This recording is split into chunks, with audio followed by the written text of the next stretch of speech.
Well, I think when I talked 2 years ago, the garden was 3,500 square feet. Um, so one big thing is that now it's 12,000 square feet. It's almost more than tripled in size.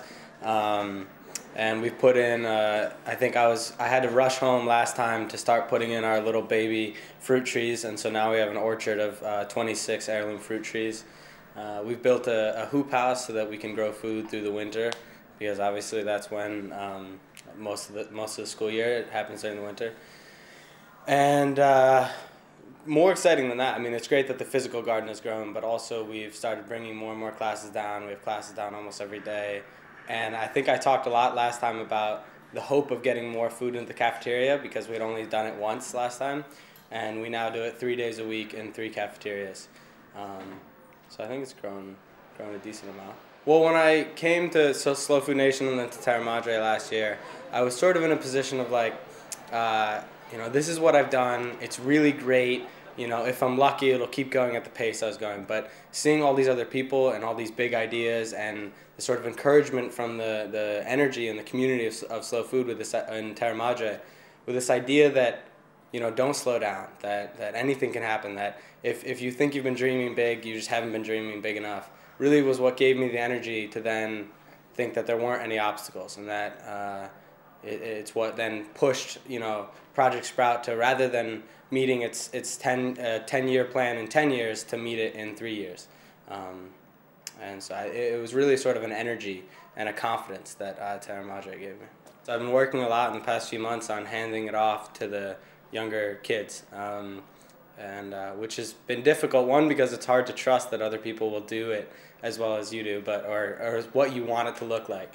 But I've seen that happen. I've seen younger kids step up and do things even better than I can, but it's also been hard just because it's hard to give something up that you've been working on, that you've given your whole life to for 3 or 4 years. But as I've come to face that has to happen, and we talk about sustainability, that for it to be sustainable, I have to pass it off. I've definitely had to look ahead to when I graduate, what I'll be doing, and I've decided that the best way to approach that is to live in the moment, to enjoy these last few months I have with Project Sprout and my school and my friends. And I know the way life goes in the food world, the second I'm out of it, there'll be something else waiting at the door.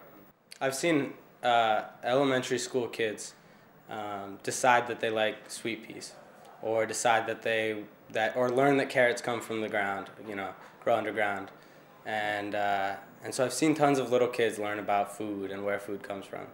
And in the first 2 years of Project Sprout, I thought that was the education that we were doing.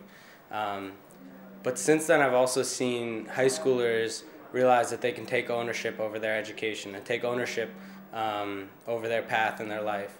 I've seen people come together and realize and learn about the strength of community.